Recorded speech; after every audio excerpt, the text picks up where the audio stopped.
morning to worship. Sometimes when we think about worship, we associate worship with being happy.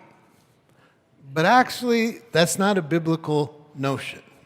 Worship is actually about God and who He is. And the words that we just sang were spoken from the mouth of Job, who in the middle of his pain spoke these words.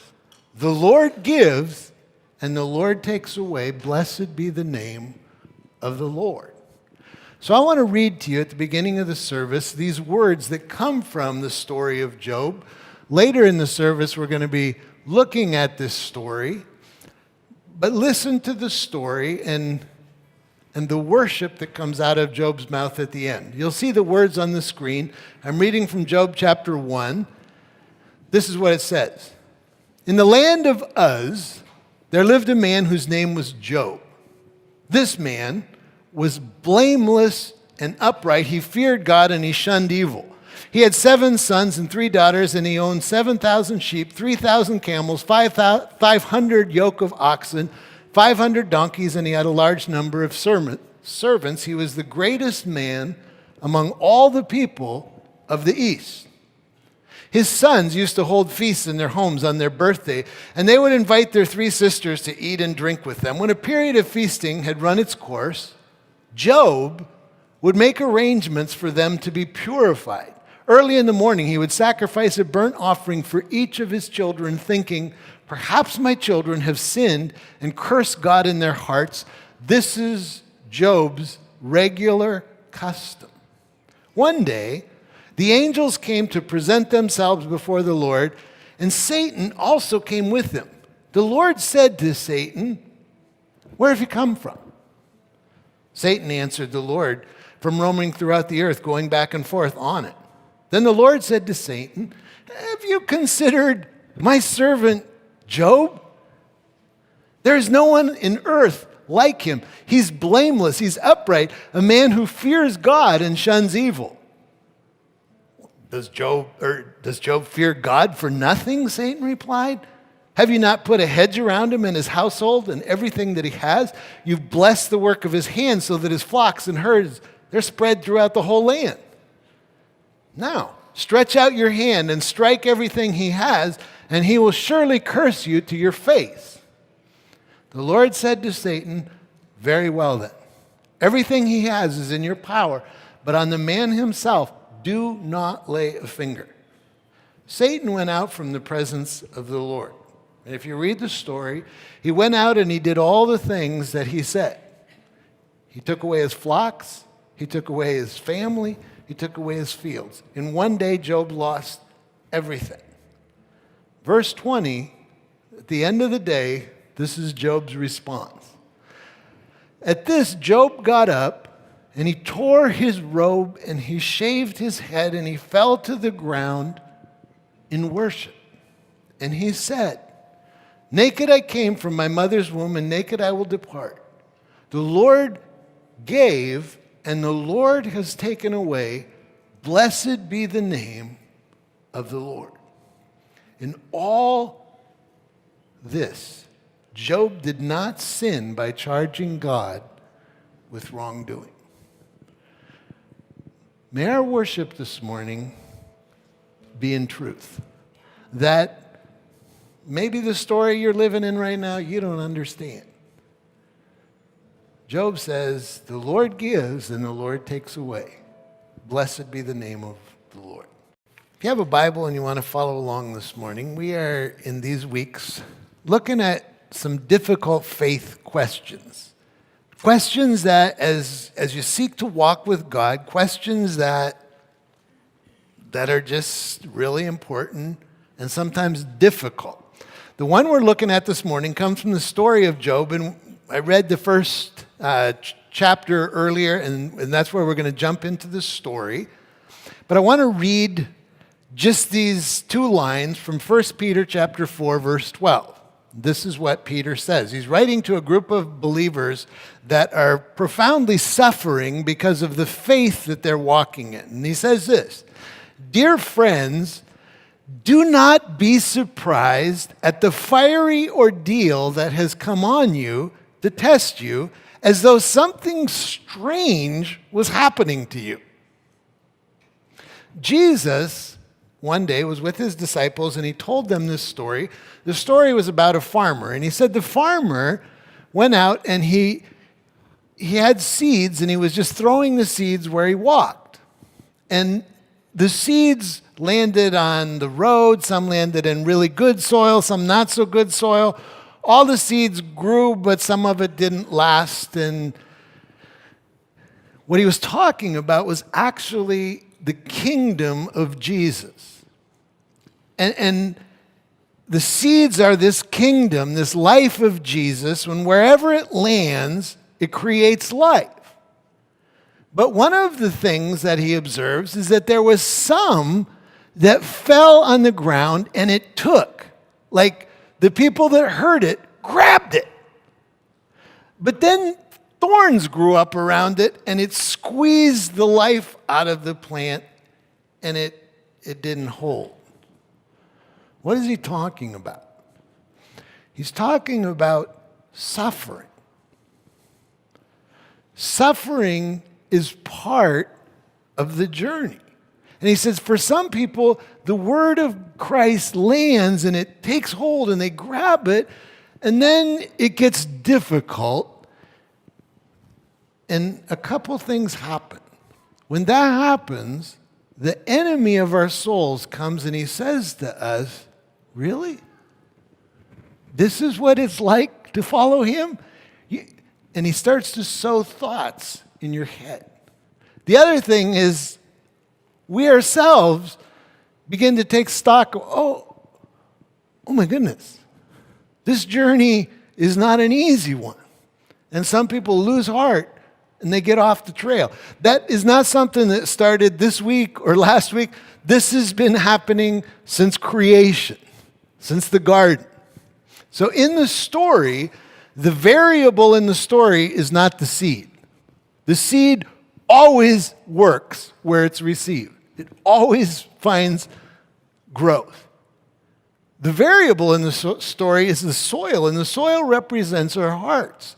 And he's saying that when we've received the word and suffering comes, the suffering doesn't have to destroy you. It actually can be used by God to strengthen you, or it can also put seeds of bitterness that choke out the life.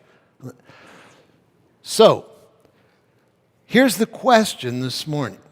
How do you reconcile the idea that this God that's revealed in the scriptures is revealed as a loving, just God, and yet there's a lot of suffering? And when it seems like it's not just, it's even harder to understand. This question is the question most often posed when people have faith doubts. How can God be loving? And this is the picture. So let's dive into the story of Job, because for all of us, pain and suffering provokes questions. The story of Job elicits lots of questions about God, questions about suffering. Why do sincere, God-fearing people suffer? Why does tragedy strike some but seem to avoid others? Who causes suffering? Is God really sovereign? These questions, they're not like theoretical questions. This comes out of a story and deep pain in the heart of Job. So today, we're going to look at the story, but more profoundly, the story is more important in its response than it is actually in the story. So, what happened? Well, we read this just a few minutes ago. God is having a conference with the angels, and on that day, Satan appears. And God makes the remark, or he asks Satan, where are you coming from? He says, well, I've been roaming around the earth from one end to the other. And God asks a question of Satan. He says, have you noticed Job? There is a guy, he shuns evil, he's right, he really trusts me. And Satan says, hello, of course he does. You have blessed him. Just take that stuff away and he'll curse you. And so God says to Satan, okay, I will allow you, but do not touch his person. So the story says he went, and that very day, his fields, his flocks, and his family, just one servant after the other came to Job and reported what had happened. He lost it all in one day. At the end of the day, he rips his clothes and he cries out to God and he says these words, naked I came into the world, naked I will leave. The Lord gives and the Lord takes away. Blessed be the name of the Lord. So Satan returns and God says, I told you, that man trusts me. And Satan says, yeah, well, if you touch his body, you will see. He will curse you. So God gives him the authority to touch Job's body. Satan goes and Job is struck with boils from head to toe. Just agony. He's just sitting on the ground in agony. His wife comes to him and says, Job, really? Like if this is what it looks like, curse God and die. Like what is the point of this? And Job says, when God brings good things, we receive those, but when it's not good, we reject him? No. And in his words, he honored God. It's an unbelievable story about how you have faith when it seems like there's no reason to have faith. But the question that we're asking today, it's not really philosophical, it's not theoretical, it's not even doctrinal, it's emotional, it's practical. It's easy to talk about this stuff, but when you're sitting in Job's shoes, how do you do this? These questions have plagued people in every generation. Job is the story of one man's suffering. Strangely, if you read the story, it's 42 chapters, most of the questions that we want answers for, he doesn't answer.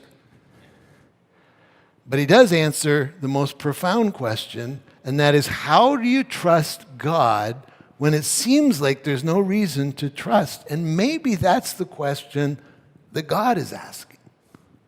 So let me unpack some of the questions as we walk through this story.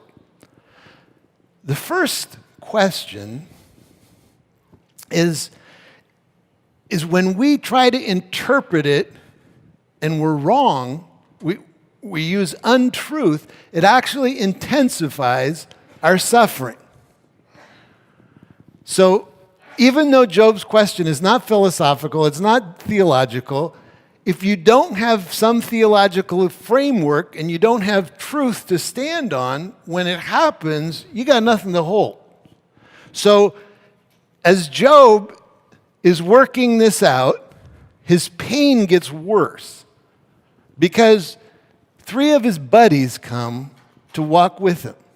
And instead of walking with him, they beat the tar out of him. They accuse him.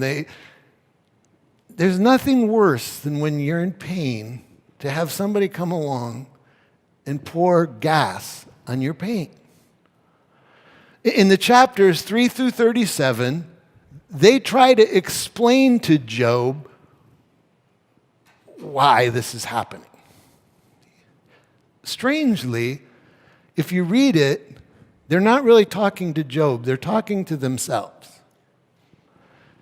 Because they looked at Job and they knew Job is a good man. Like there was nobody in Uz, and the suburbs of Uz, there was nobody in the whole area that didn't know that guy is a righteous man. So if that could happen to him, oh my goodness, that could happen to me. And I can't live with that. I can't live with a God that I can't control. So I got to figure this out. And so poor Job gets beat on as they try to figure out how to reshape God so that it can fit. But when you grab untruth, you got nothing to stand on. What are some of the untruths that they so eloquently underline? Here's the first one.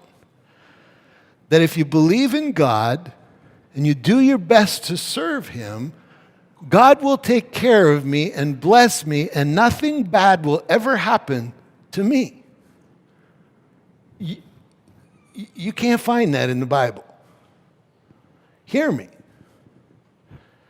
The Psalms are really clear that if you love God and you honor Him, you will be blessed.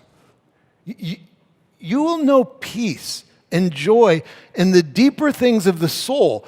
But the blessing doesn't mean that you get a pass and nothing ever goes wrong. Au contraire. That's not what it's saying. He says, in fact, a lot of our disillusionment comes from these false expectation of how the world is supposed to be. And the expectation is that if I just do my best and I'm a good person, this is all going to work. But if you read the Bible, you're not going to find that. In fact, the Bible is not a story about a bunch of men and women who they were just really good and, oh my goodness, it just went great. On the contrary, it is largely a book that reveals to us who God is and tells us a story of people who refuse to let go of their faith in the face of unbelievable challenge and suffering, who found strength in their suffering. Let me just give you a few examples. Joseph. Joseph was a really good man. His brothers took him one day and beat him and threw him in a well, and they were going to kill him. That was the plan. One of the brothers intervened, and they decided, let's not kill him, we'll sell him into slavery. And so off he goes to Egypt as a slave. It wasn't just that his brothers did that to him. His life was over. You don't get to Egypt and, you know what, if I can just slip away for 5 minutes, I can borrow somebody's cell phone, I can call back just so they know I'm good. Finished. He's cut off from his family, he's cut off from his life. His life is over. But he starts working in the house of a man who raises him up, and then he's falsely accused by the man's wife, and so he's thrown in prison for something he didn't do. And he spent years in prison, and even when he was good to one of his prison mates, when the prison mate got out, he forgot. It did not go well. But God used all those things to shape this man to save a whole nation. Story of Moses. Moses was one of the greatest leaders in the Scripture. He led a whole nation of people out of Egypt, across the Red Sea. He had a great job. Often when you read his conversations with God, he'd say stuff like this: would you just kill me? This is miserable. I hate this. And he leads these people for 40 years through the wilderness. He gets all the way to the edge of the promised land, and he doesn't get to go in. David. David is crowned to be the next king. He is God's anointed. And the next years in his life were awful. Saul chased him all over. He's hiding in caves. He's running in fear. But during those years, he would sit out at night and we would look at the stars and he would write words to God. And you and I are still reading those words today. Daniel, holy man, a righteous man, 3 times a day, he would get on his knees and he'd cry out to God. And he ended up in a lion's den. Paul, the great apostle, shipwrecked, beaten, stoned. Like if you did a reality show about Paul, it wouldn't look anything like the New Testament. His life, it was really hard. But he doesn't even really talk about it because that's not the point. The point is the glory of God.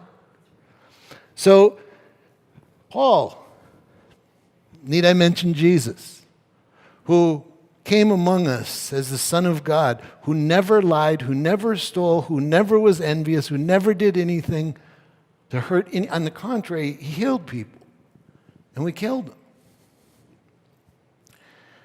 Many in the scriptures withstood unbelievable suffering because they had an eye on something that was bigger. Listen to the words of the psalmist. My flesh and my heart may fail, but God is the strength of my heart and my portion forever. I have made the Lord my refuge. Right at the beginning of this story, the first book written in the scriptures is the book of Job. Why did God start there? Well, I don't know. But I have an idea that he knew that the biggest challenge we were going to face in walking with him and honoring him was going to be the pain in the story. And it was going to tempt us to believe stuff that wasn't true and to abandon him. And so he gives us this story of this man. First untruth is that if you just live this way, it all goes good. Second untruth is that the suffering was part of the plan for you. You know what, Job? This was just in God's strategy for you. You ever heard somebody trying to bring words of comfort and you're walking through tragedy and somebody says to you, you know, everything happens for a reason. Really? So what you're saying to me is that God planned this? Like God has a plan in heaven and every 3 months he wants Joel to suffer so there it is. Yeah, no. That's not the God that's revealed here. He is not the author of evil, but we are the ones that invited it into the story, and he graciously takes it and he uses it for his glory. The third assumption or bad idea that Job's friends is that it's sin in your life, but if you just try hard enough, God owes everyone who tries hard enough a comfortable life. You're going, wait, Pastor, that sounds like the first one you said. It does. I mention it again because as a Western society, we've taken this idea to an art form. This is like bedrock truth. Tim Keller says, if you were going to say in a sentence what modern Western culture perceives as the meaning of life, this is the meaning of life. That we should all have the freedom to choose what makes us the most happy. And that's what life means. That would be hell. Everybody gets to choose what they think is best. How does that work? If that is the way that we view the world, then suffering should be avoided at all costs. It's the worst thing because this life is about my happiness. So when it comes, we want to numb it and chase it. And the scripture is saying that actually this is just part of the story. And God is wanting to use it for his glory. So his friends come. They try to bring comfort, not to him, but to themselves. And poor Job has to sit for days of speeches. Here's the truth that the story is telling us. That actually, suffering is part of the story. That on this side of heaven, we've been separated from God, and part of what we inherited from the garden is that in that separation, we're living under a curse. And until Jesus returns, that's going to be part of the story. The good news is that God actually can take that and use it to grow people. Where does the suffering come from? Well, let me just underline a few things that we see in the scriptures.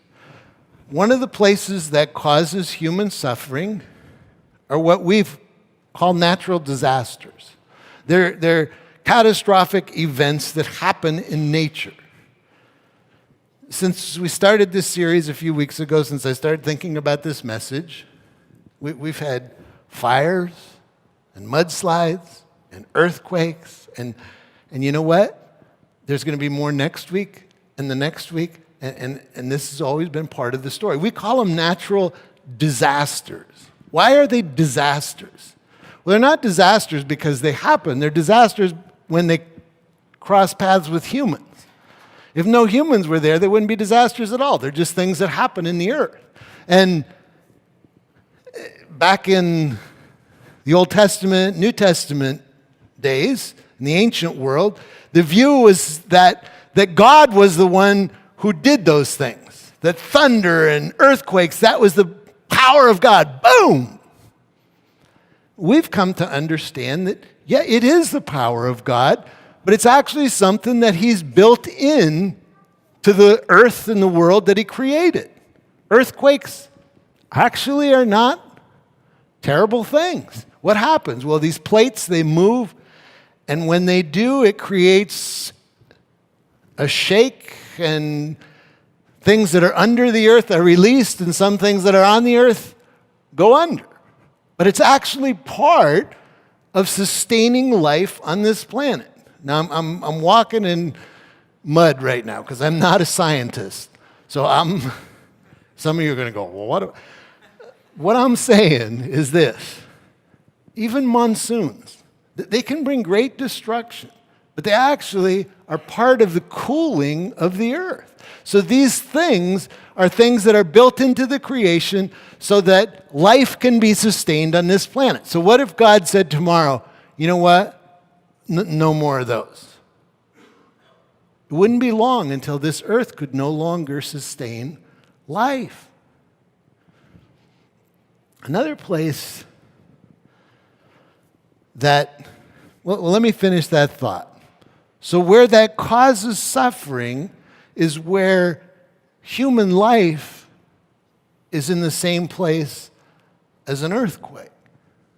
And usually in a situation like that, it's the people who are the poorest that suffer the most. And the way that God has built the story is he wants us. It's not God that created the devastation, it's poverty that we've created. And he wants us as his followers to be the people that go towards that. Second thing, where does it come from? Well, a lot of the suffering that happens in this story is the result of the decisions of men and women, of you and me. We make decisions that are against God's wisdom, and they carry with them suffering. It's not God going, okay, you disobey, you're going to... It's just part of the way it's built. Remember, this happens on an individual level, it happens on a global level. Remember, as a kid, the first time that death happened. I was just a young boy, and one of the elders in the church that my dad was pastoring was heading with his wife in the evening. After work, they were going to buy a new car, and a drunk driver came swerving across the median, hit them head on, and he was killed. A wife and children left without a father and a dad. Why? Because of the decision of somebody else. That's what it looks like in a broken world. You say, well, that's not, how can God be loving? Well, the only thing that God could do to change that would be to say, I'm not going to let anybody ever again make a wrong decision. What would life be like? He gave us freedom, but part of the consequence of that is that not only our choices, but the choices of others cause pain in the story. It's not just that way with individuals, it can be that way corporately. This week, Ellen and I went to D.C. to see Nadia and spend a few days with her, and one afternoon we went and we took a few hours and walked through the African American History Museum. If you haven't done that, it is profoundly moving. It's a part of our story. I wasn't alive for the whole thing, but I was alive for parts of it. And There's one side of the museum, you start 3 floors underground. It's symbolic. You're in this hole, and it's the story. Some of the places on the screen are places that I've been in West Africa, where people were ripped away from their families and put on slave ships. And you walk through and you just weep. You weep that this happened. You weep at the individual lives that were destroyed. But it wasn't just one person's decision. It was a whole bunch of people that decided together that this made sense and that it wasn't wrong. And it causes suffering. It's part of the story. And God's called His people to live in it and be changed by it and change the story. There's suffering in the story and sickness. And sickness and death, since the garden, is part of it. Actually, the bodies that God has given us are really amazing. Seriously. You break your arm, you cut your flesh, and your body heals itself. I wish my car would do that.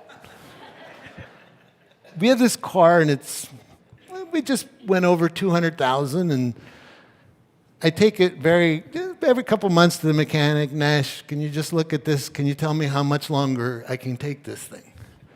He'll look at, when it went over 200, he'll say, okay, Pastor, here's the deal. The brakes work, the motor works, it all works, but you got no guarantees from me. So if you want to keep going, go. But it will die. There's this dent in the left front. I keep hoping that it's just going to heal itself, but it doesn't. Strangely, though, our bodies, they do.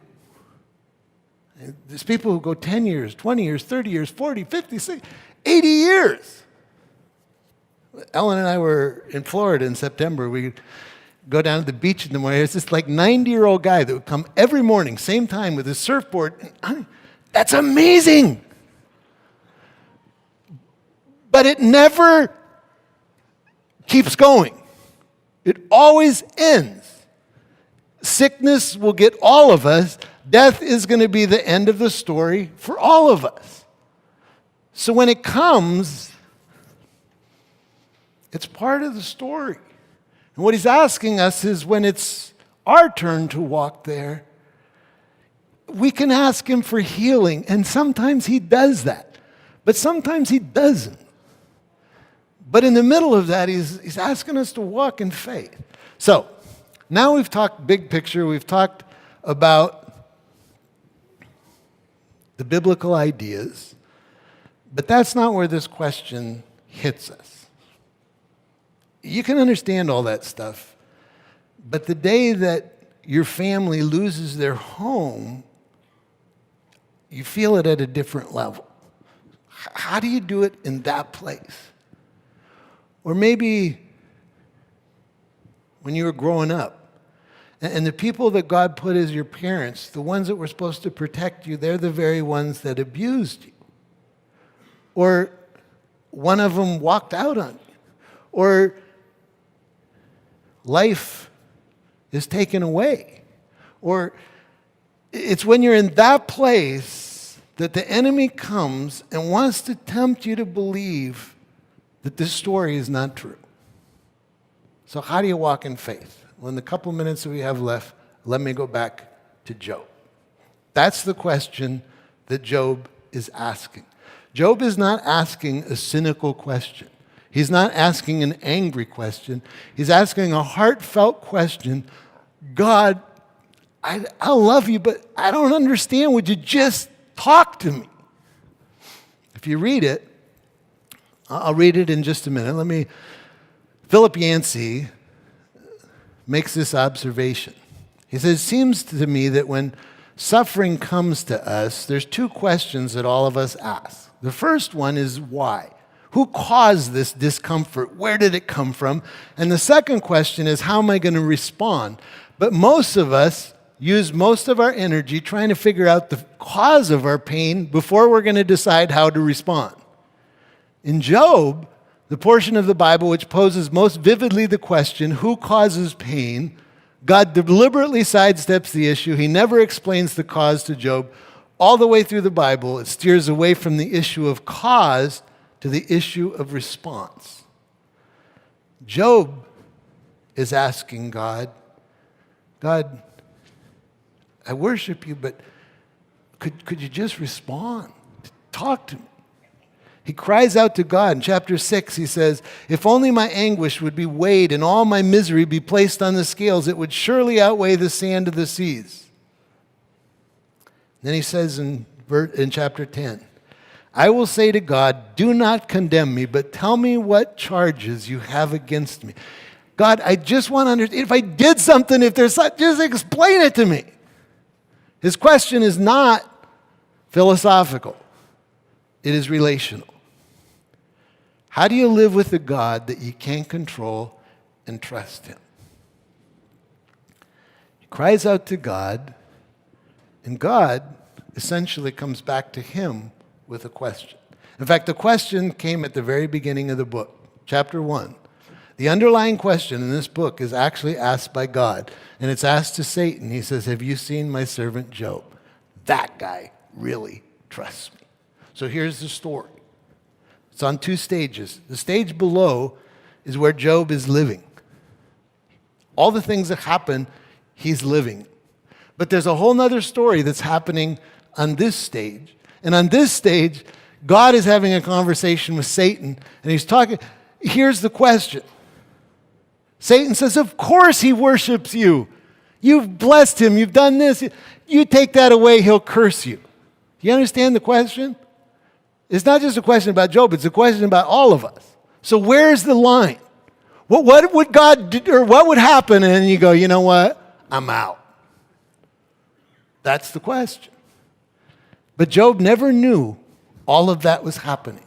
All he knew was what was happening in front of him. And so he says to God, God, would you just respond?